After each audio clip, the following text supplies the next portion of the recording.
सारे इंस्ट्रूमेंट का आवाज मॉनिटर में बढ़ाओ,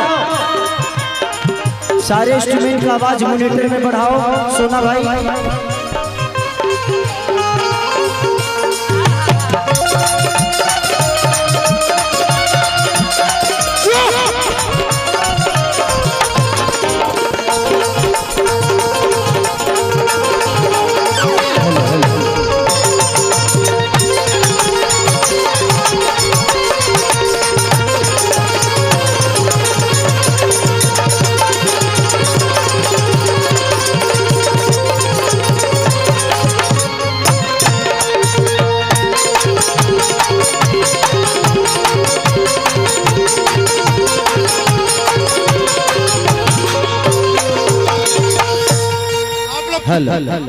आप लोग साउंड के पास अगर ऐसे धक्का मुक्की करेंगे, कार्यक्रम खेसारी आया है और बंद हो जाएगा।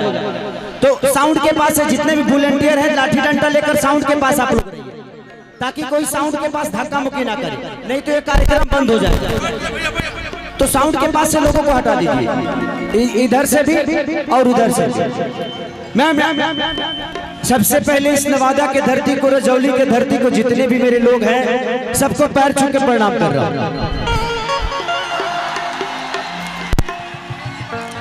इतनी मोहब्बत मैंने जिंदगी में कभी कहीं किसी के लिए नहीं देखा था। जो मोहब्बत आज आप सबने खेसरिया को दे दिया। धर्मेंद्र भी आपको दिल से प्रणाम। हमारे डॉक्टर साहब, हमारे बड़े भाई छोटू छलिया, मंच पे जितने भी लोग हैं सबको सम्मान करता हूँ। छोटू भैया अपना जिंदगी में हमको ये रहरी रहरी कार्यक्रम करने की है। मैं उतरा हूँ वहां और रहरिये मकइये धान खेतत है से आवत नहीं। ये आपकी मोहब्बत ही है, ये खेसारी को भी आने पे मजबूर कर दिया। आपने खेसारी को इतना मोहब्बत दिया कि खेसारी इस स्टेज तक आने के लिए बाइक से आना पड़ा। ये आपकी मोहब्बत है, दिल से प्रणाम है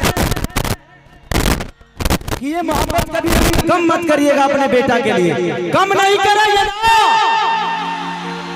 आई लव यू भैया, बॉक्स गिरा दिया ये सब दोनों।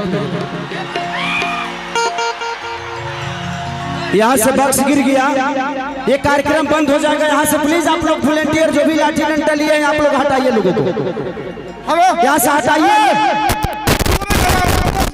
ये नहीं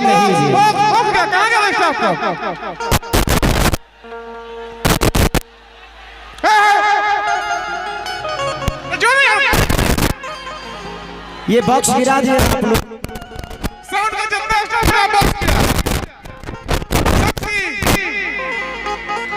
यहाँ से हटाइए लोगों को, यहाँ से हटाइए। तो आप लोग बैठ जाइए ना, मैं यहीं पे हूँ, आप सबके बीच में आपका बेटा आया है। आप लोग ऐसे करेंगे कार्यक्रम बंद हो जाएगा ना।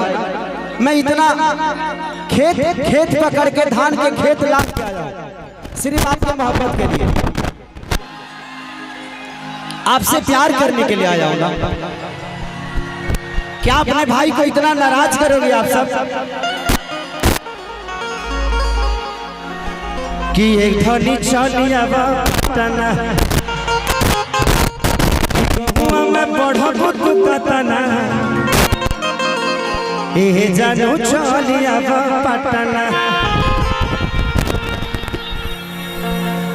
पसीना से हम अंदर से भीज गए, लेकिन तारा लोग के प्यार इतना पागल के लिए कि आज मैं अपने जिंदगी में मैंने बहुत सारे कार्यक्रम देखा है, लेकिन मैं सुरक्षित मंच तक पहुंच गया हूं।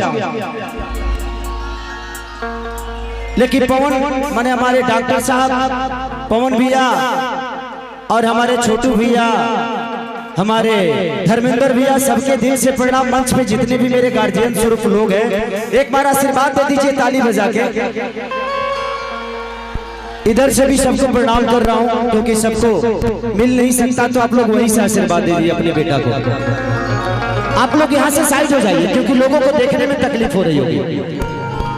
और यहाँ से जो साउंड गिरा है उसको फिर से रखवा दीजिए, नहीं तो प्रॉब्लम होगी, आप लोग को सुनाई देने में दिक्कत होगा। फिर से रखवा दीजिए वहाँ पे। और आप लोग वहाँ से साउंड के पास से लोगों को हटाइए, वहाँ मत रहने दीजिए। देखा बाबू, सुर देखा। आप लोग आगे से बैठ जाइए।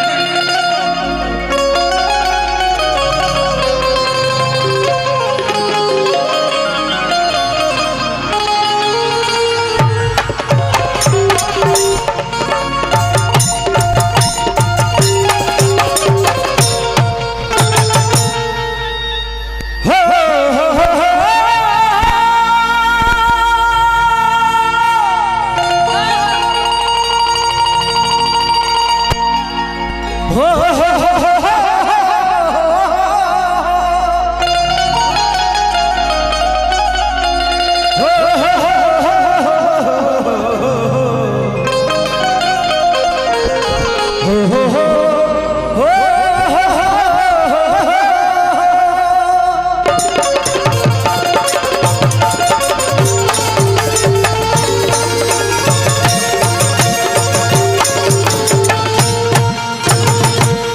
एगो हमार सिनेमा रिलीज भइल बा काल, जौना सिनेमा का नाम बा बोल राधा बोल।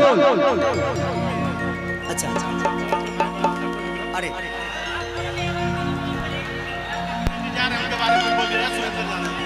चलिए, हमारे बड़े भैया सुरेंद्र भैया, इस परिवार से बहुत पुराना रिलेशन है मेरा।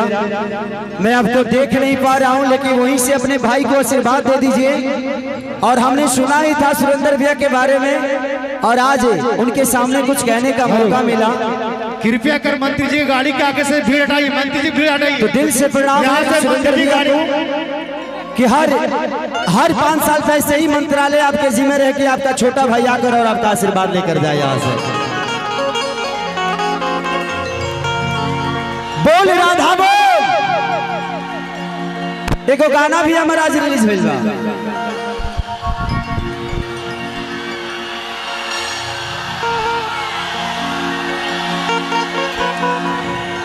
तबला तबला,